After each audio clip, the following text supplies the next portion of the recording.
اگر آپ کے گھر میں بھی چپلی آتی ہے تو نبی کریم صلی اللہ علیہ وسلم کا یہ فرمان ضرور سن لیں۔ حضور صلی اللہ علیہ وسلم نے چپلی کو مارنے کا حکم کیوں دیا اور اللہ پاک نے چپلی کو مارنے والے پر ثواب کیوں رکھا، جان کر آپ حیران رہ جائیں گے۔ بسم اللہ الرحمن الرحیم۔ حضرت محمد صلی اللہ علیہ وسلم نے چپلی کو مارنے کا حکم کیوں دیا اور اللہ پاک نے اس پر ثواب کیوں رکھا، جاننے کے لیے ویڈیو کو مکمل ضرور دیکھیے گا۔ چپلی رینگنے والے کیڑوں کے گروہ کا ایک بڑی تعداد میں پایا جانے والا رکن ہے جس کی 6000 سے زائد اقسام ہیں اور یہ برائے اعظم انٹارکٹیکا کے علاوہ سارے برائے اعظموں میں پایا جاتا ہے۔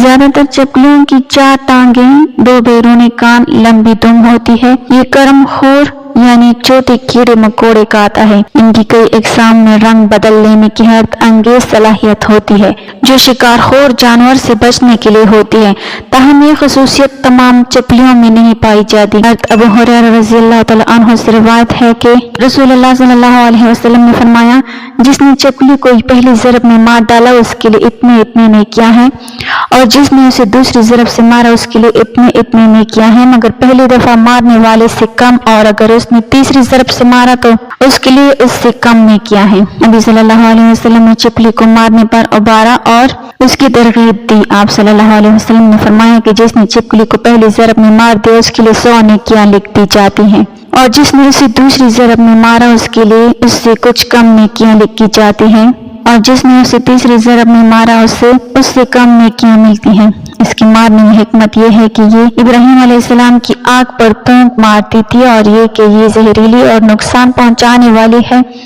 ایک اور روایت کے مطابق ایک بار ایک صحابی فاقیہ بن مغیرہ کی آزاد کردہ ایک غلام عورت جب بی بی عائشہ کے گھر گئیں تو انہوں نے وہاں پر ایک نیزہ پڑا ہوا دیکھا۔ انہوں نے ہی بی بی عائشہ سے دریافت کیا کہ اس کا کیا مقصد ہے، تو انہوں نے جواب دیا کہ یہ چپلی کو مارنے کے لیے رکھا ہوا ہے، کیونکہ حضور اکرم نے بتایا ہے کہ جب سارے جانور حضرت ابراہیم علیہ السلام کو بچانے کی کوشش کر رہے تھے تب یہ چپلی واحد جانور تھی جس نے اس آگ کو بھڑکانے کی کوشش کی تھی۔ اور اکثر دیکھنے میں آیا ہے کہ مسلمان گھرانوں کا یہ ماننا ہے کہ چپلی کو مارنا انتہائی ثواب کا کام ہے، اور اگر ان کو نہ بھی مارا جائے تو اس کو گھر سے ضرور نکال لیا جانا چاہیے۔ اس کی موجودگی منحوسیت کا سبب قرار دی جاتی ہے، مگر اس بات سے بہت کم لوگ واقف کہ اس کو مارنے کا حکم مسلمانوں کو شرعی طور پر دیا گیا ہے۔ تاریخ سے یہ بات ثابت ہے کہ جب نمرود نے حضرت ابراہیم علیہ السلام کو اللہ کو ایک ماننے پر آگ میں ڈالنے کا حکم دیا تو اس وقت یہ واقعہ کرے ارض کا ایک بڑا واقعہ تھا جس کا ذکر انسانوں کے علاوہ چرند پرند جن و انس سب کے درمیان ہوا۔ اس موقع پر ایک روایت کے مطابق جب چونٹی اور چپلی کے درمیان اس واقعے کا ذکر ہوا تو چونٹی نے حضرت ابراہیم علیہ السلام کی حمایت کی جبکہ چپلی نے نمرود کو حق بجانب قرار دیا۔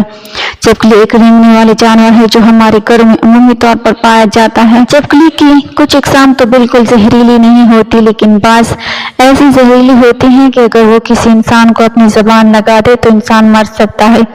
ناظرین، چپلی ایک ایسا جاندار ہے کہ جس کو دیکھ کر ہر انسان ہی کراہت محسوس کرتا ہے، خاص طور پر گھر کی خواتین کے لیے تو چپلی والے کمرے میں سونا بھی محال ہوتا ہے۔ ناظرین، اب سوال یہ پیدا ہوتا ہے کہ ہم چپلی کو مار سکتے ہیں یا نہیں؟ اگر مار سکتے ہیں تو کیا ہمیں ثواب ملے گا؟ اگر ثواب ہی ملے گا تو پھر کیا ہم چپلی کو ڈھونڈ کر ہی مار سکتے ہیں؟ کیا چپلی کو مارنے کے بعد غسل فرض ہو جاتا ہے؟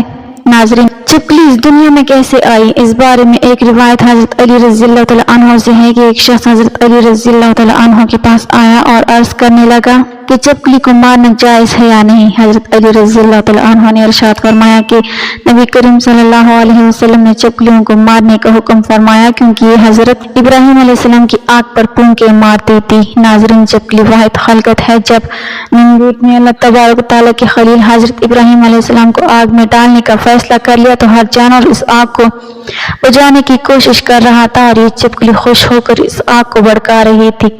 تب ہی سے اللہ تبارک و تعالیٰ نے اس پر لعنت بھیج دی اور اسی لیے اس کو مارنا یا اپنے گھر سے بھگانا گناہ نہیں ہے۔